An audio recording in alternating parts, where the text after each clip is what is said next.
In the spring of 1995, a woman vanished from a quiet town in Ohio without a trace.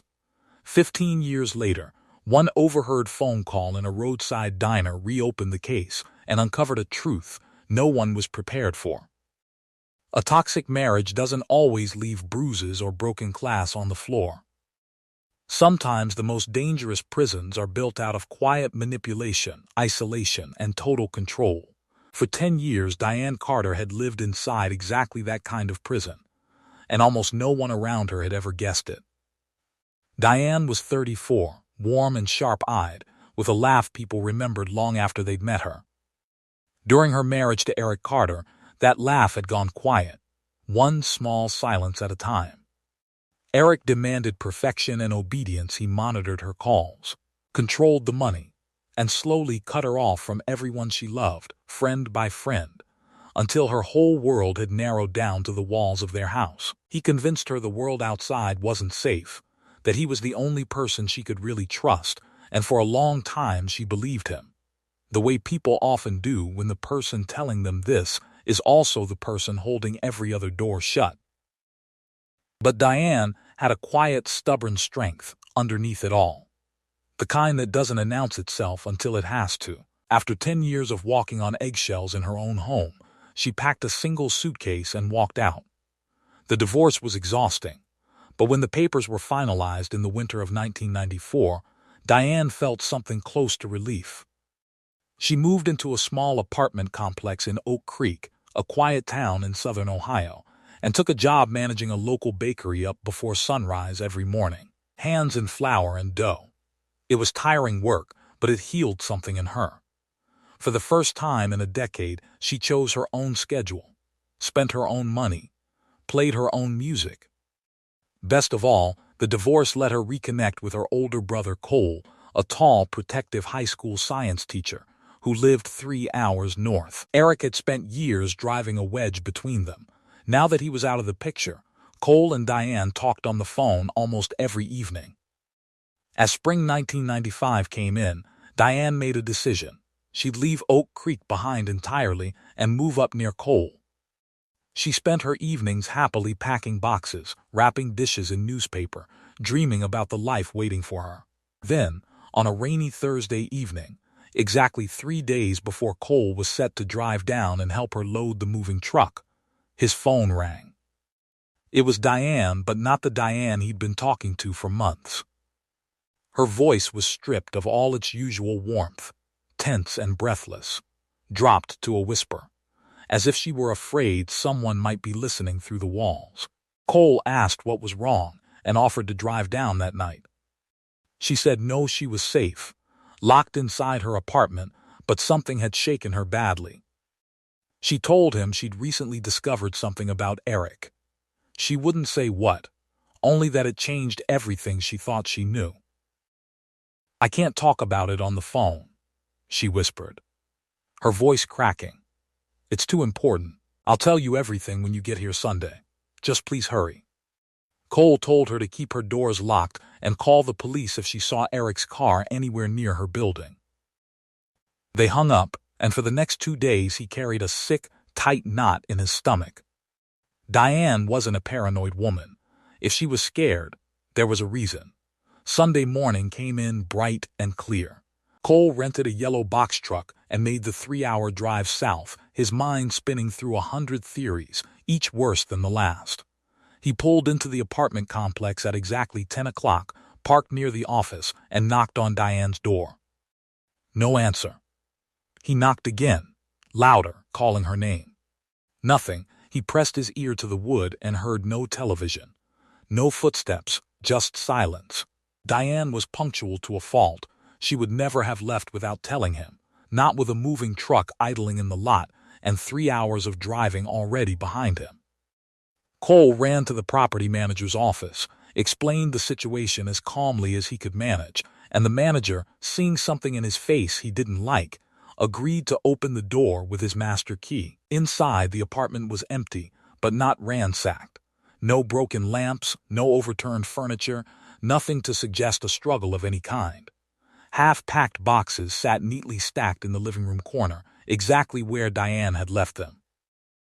A single coffee mug, washed and clean, sat in the kitchen sink. It looked less like a crime scene and more like Diane had simply stepped out for the mail and would be back any minute, which somehow made it worse. Cole searched the parking lot next and found her car, a dark blue sedan, parked under an oak tree near the back of the property. Her purse sat right there on the passenger seat, and the driver's door was unlocked. Inside the purse, her wallet, her license, nearly $60 in cash, untouched.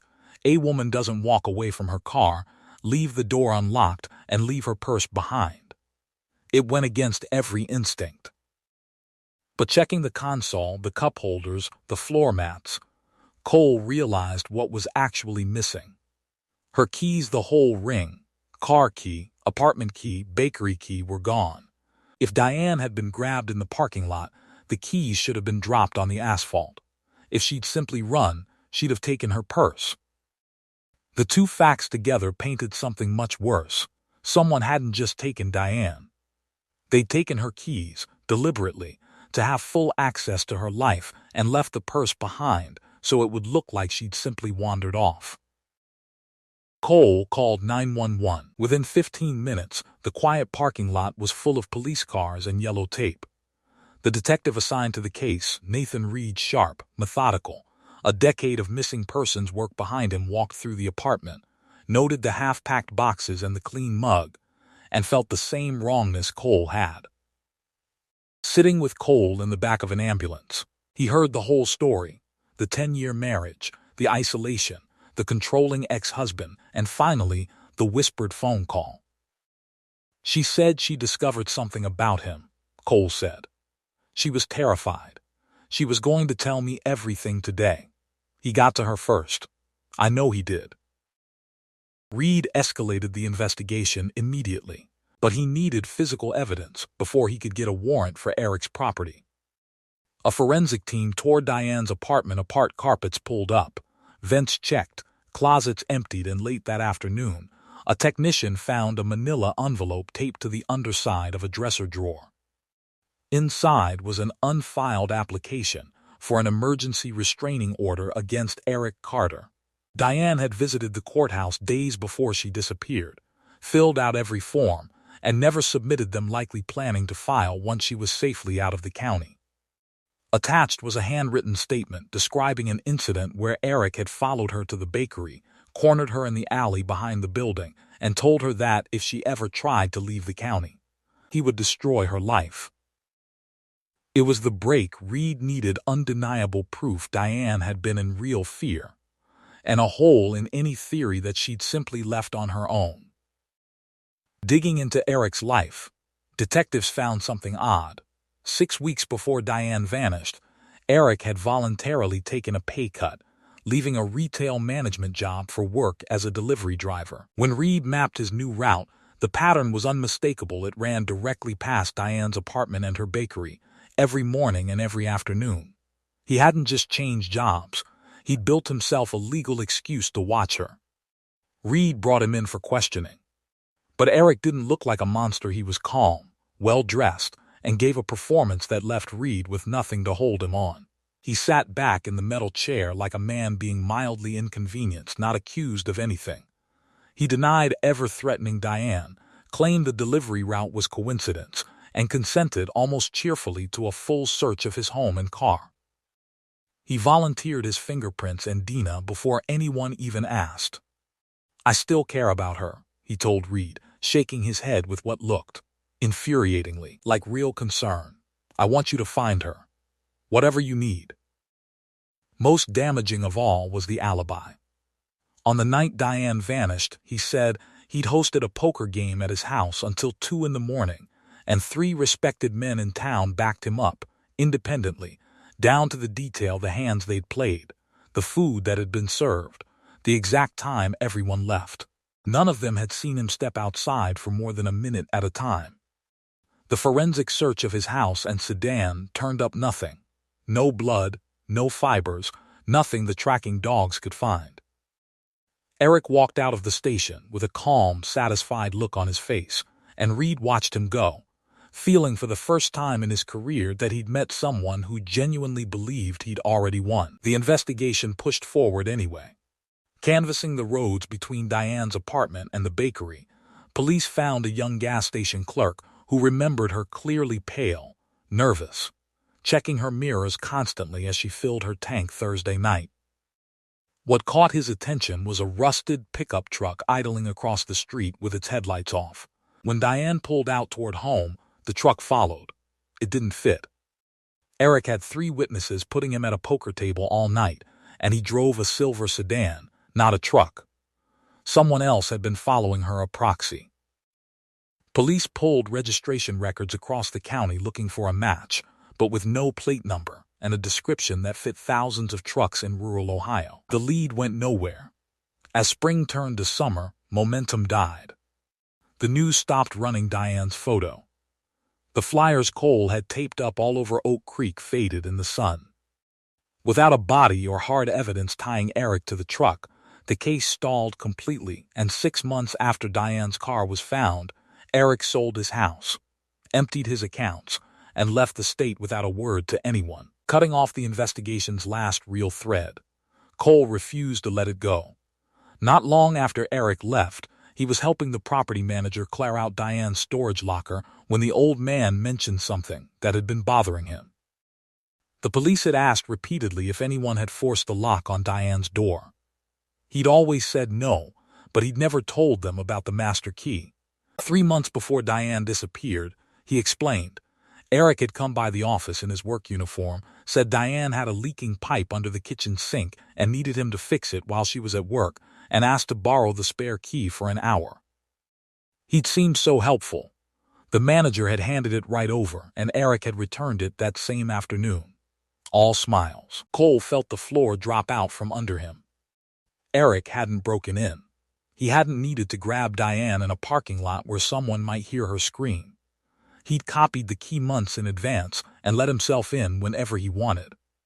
When Diane made it home Thursday night, believing that locked door meant safety, it never had. Reed brought the property manager in for a sworn statement, but the county prosecutor was blunt.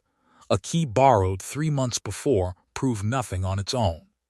No witness, no body, no crime scene, no judge would sign off on a raid against a man who'd already left the state. Eric's alibi still held. The case went cold. 15 years passed. Cole kept teaching high school science, but every weekend not spent in a classroom went to the search chasing dead-end tips, handing out age-progressed flyers, talking to retired detectives who'd long since stopped believing Diane was alive. He was, by then, nearly the only one who still did. Then, on an overcast afternoon in late autumn of 2010, in a diner 2 hours from Oak Creek, everything changed. Cole had spent the morning chasing another dead lead on old public records match that turned out to be a different family entirely, and stopped for coffee before the long drive home.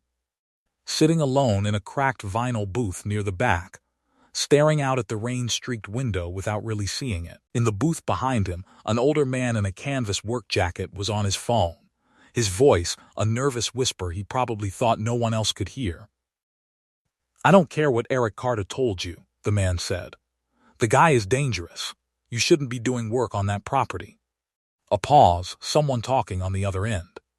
"I saw the basement when I was out there fixing the breaker. He still keeps that woman hidden out there. I know he does." Cole's coffee mug froze halfway to his mouth. 15 years of dead ends had trained him not to chase every stray word he overheard, but something about the fear in the man's voice cut through all of that instantly. He was out of the booth before he'd finished the thought, crossing the diner and gripping the man's jacket, demanding to know where Eric Carter was. The man, Arthur, a retired electrician who took cash jobs off the books, dropped his phone in fright, but when Cole explained who he was and why he was asking, something in his face made Arthur stop trying to pull away.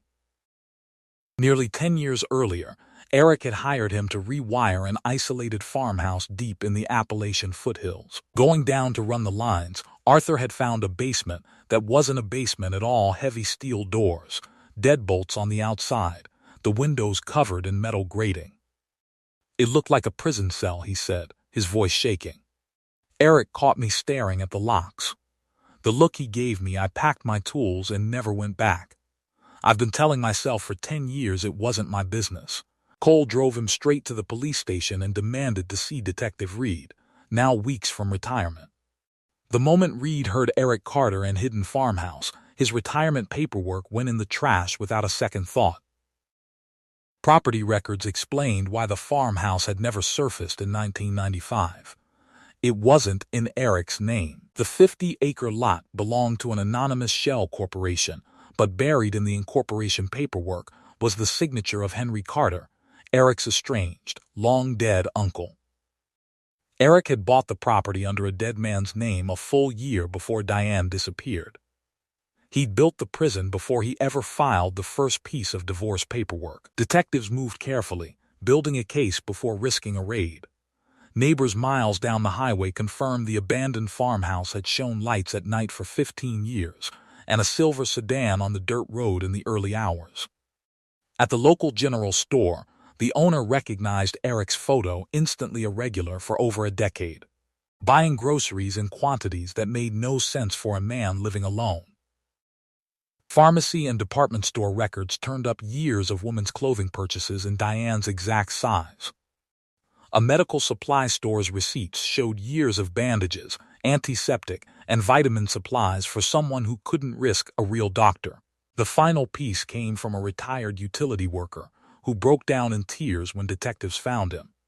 Years earlier, reading the meter at the farmhouse, he'd heard a woman crying through a barred basement vent before Eric stepped outside with a wrench and, with a look the man never forgot, told him to leave and never come back. He'd stayed silent out of fear for his own family ever since. Reed took the utility worker's statement, the receipts, and the property records to a judge in the middle of the night. By 4 a.m., a convoy of tactical units was moving without sirens through the Appalachian fog, Cole riding along, praying that after 15 years, this was finally it. The farmhouse sat behind chain-link fencing, its windows boarded. A battering ram took the front door off its hinges. Officers swept the house room by room, screaming for anyone inside to show themselves. It was empty. Reed found the reinforced basement door exactly where Arthur had described it, cut through 3 steel deadbolts, and led the way down. The basement had been converted into a crude living space, a rusted bed frame, a chemical toilet, a wooden table, and it was empty. But not abandoned. A small television, still plugged in, was warm to the touch. A half-eaten bowl of soup sat on the table. Eric had fled maybe hours before, maybe less. Cole sank onto the rusted bed frame, certain they'd missed her by no time at all. Reed kept searching. Near the bed, a section of floorboard looked disturbed, its nails pulled and reset more than once. He pried it up with a crowbar, and beneath the concrete, wrapped in plastic against the damp earth, was a thick stack of spiral notebooks, dozens of them, every page dense with small, urgent handwriting. Cole recognized it instantly. It was Diane's. The most recent entry was dated 3 weeks earlier. Diane Carter hadn't died in 1995. She'd survived 15 years in the dark, as she was still out there. The journals rewrote everything. Reed and Cole read them together in a precinct conference room, and what they found broke something in Cole that never fully mended. Eric hadn't kept Diane compliant with chains or beatings. He'd dismantled her reality, instead forged newspaper clippings claiming the police had given up within months, lies that Cole had moved on, married, forgotten her entirely. Worst of all was the threat he held over her if she ever tried to escape. He wouldn't hurt her, he'd drive straight to Cole's house and destroy him. Diane had stayed silent in that basement for 15 years to protect a brother who never stopped looking for her. The journals also revealed why the farmhouse had never turned up a body or a trail. Diane hadn't been kept in one place. Whenever Eric felt even a flicker of suspicion, a utility worker looking too long, a car slowing near the property, he'd force her into his trunk in the middle of the night and move her somewhere new. He had an entire hidden network of locations. Detectives pulled 15 years of Eric's phone records, looking for a pattern, and found one. A single unregistered prepaid number he'd called hundreds of times, always briefly, always spiking, right before Diane's journals noted a move. The number traced to Marcus Vance, an older reclusive man who owned several hunting cabins in the north of the state, and who'd served in the military with Eric decades earlier. Confronted on his porch by an armed team, Marcus was bewildered. Eric was an old, trusted friend, he said, who'd been quietly renting his cabins for years. Years ago, Eric had come to him in tears, claiming he needed a remote place to protect his mentally ill sister from being forced into a psychiatric institution. Marcus had believed him completely and never asked questions. When Reed showed him Diane's photo and explained the truth, the color drained from his face. He collapsed against the porch railing, begging forgiveness, and immediately gave police the coordinates to the nearest cabin. The tactical convoy moved again, this time toward a logging cabin 50 miles into the state forest. They cut their headlights for the final approach and hit the door in complete silence, but the cabin was empty again, and this time the evidence was fresh. A coffee mug on the counter was still hot. The wood stove was burning. A damp towel hung over a chair. Tire tracks in the mud outside showed Eric's sedan had sped away minutes, not hours, before they arrived. It made no sense. No one outside the operation had known about this cabin except Marcus, who'd been in the back of a police car the whole time. Reed found the answer on a desk in the corner, an industrial radio scanner rigged with the scrambling hardware, powerful enough to pull in encrypted police channels. Eric hadn't just been hiding. He'd spent years listening to the exact frequencies the police used to hunt him. He'd heard the farmhouse raid coming, and he'd heard this one too. Chasing him through miles of unmarked forest roads would be hopeless. Reed made a different call, total radio silence for every unit, and a plan built on the one thing Eric couldn't resist listening to. He had State Dispatch stage a fake broadcast on the unencrypted channel, a confirmed sighting of Eric's sedan racing north on Highway 42, units converging, spike strips going down at mile marker 80. Every word of it was fabricated. In reality, every unit was quietly repositioning to seal the only two roads heading south. Cole sat beside Reed in a darkened cruiser blocking a narrow county road. Two armored trucks parked behind them, rain hammering the windshield. If Eric believed the police had all rushed north, his only move was south straight toward them. 20 minutes of silence passed before headlights crested the hill, moving fast. It was the silver sedan, and Eric was driving it exactly the way a man drives when he believes the road ahead is clear. As he rounded the final curve, Reed picked up his radio and gave the order, "Light him up." Every floodlight and strobe on the road went off at once, lighting up the SWAT trucks blocking the way. Eric slammed the brakes. The sedan fishtailed and slammed into the armored bumper. Officers swarmed the car before he could even reach for reverse, dragging him out through a shattered window and onto the wet asphalt. Cole didn't look at him. He ran straight for the trunk, pounding on it, screaming his sister's name into the rain. Reed pulled the keys from the ignition with shaking hands and turned the lock. Curled in the dark, shielding her eyes from the light, was a woman in an oversized gray sweater, her hair gone gray, her face marked by 15 years no one should have to survive. When she lowered her hands, Cole saw her eyes and knew instantly. "Diane," he choked out. She stared up at him, at the brother she'd been told for 15 years had forgotten her entirely, and in his face she saw the truth, 15 years of grief and a love that had never once let go. "Cole," she whispered, her voice thin from disuse. He lifted her out of the trunk and held her against his chest as she wept, the walls Eric had spent 15 years building finally coming down all at once. The next morning, safe in a hospital room, Diane gave Detective Reed a full statement. She confirmed what Cole had suspected from that first phone call. She'd found an old bank statement proving Eric had secretly bought the farmhouse under a false name, and realized he'd been planning something long before their divorce was even final. That Thursday evening, it hadn't been Eric waiting in her apartment, safely established at his poker game, but the same relative who'd been driving the truck, using the key Eric had copied months earlier. She was forced into the truck bed before she'd even had a chance to lock the door behind her. What followed, she said, was never really about the locks. Eric had convinced her the police had stopped looking within months, that Cole had moved on entirely, and above all, that if she ever tried to run, he'd find Cole and destroy him. "I stayed in the dark because I wanted you to live," she told her brother, holding his hand. "I thought my silence was the only way to keep you safe."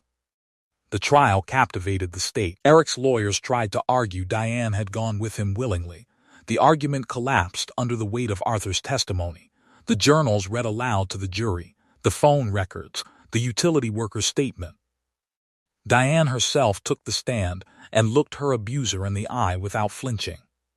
The jury took less than 2 hours. Eric Carter was convicted of aggravated kidnapping, unlawful imprisonment, and psychological abuse, and sentenced to life without parole. Recovering from 15 years of captivity is not a fast or simple thing. It takes patience, therapy, and a slow, deliberate rebuilding of trust, relearning things most people never have to think twice about, like how to use a cell phone, how to cross a busy street without flinching, how to sleep with a door unlocked. But Diane was resilient. She settled into a quiet house 2 streets from Cole's, learned to navigate a world that had changed almost beyond recognition in her absence, reconnected with old friends who'd never stopped wondering what happened to her, and slowly relearned what safety felt like. A year after her rescue, on a clear spring afternoon, she and Cole sat together on her porch drinking coffee, watching the leaves move in the wind. She didn't flinch at sudden noises anymore. She wasn't afraid of the dark. Some mornings, she told him, she still woke up expecting concrete walls and had to remind herself deliberately that she was home. Diane Carter's story is a hard reminder that the most dangerous predators don't always use violence. Sometimes fear, isolation, and a stolen key are enough to build an invisible prison that lasts 15 years. But it's also proof that truth is patient. It waits in the shadows. It survives in the pages of a hidden journal, in the stubborn loyalty of a brother who refuses to stop looking.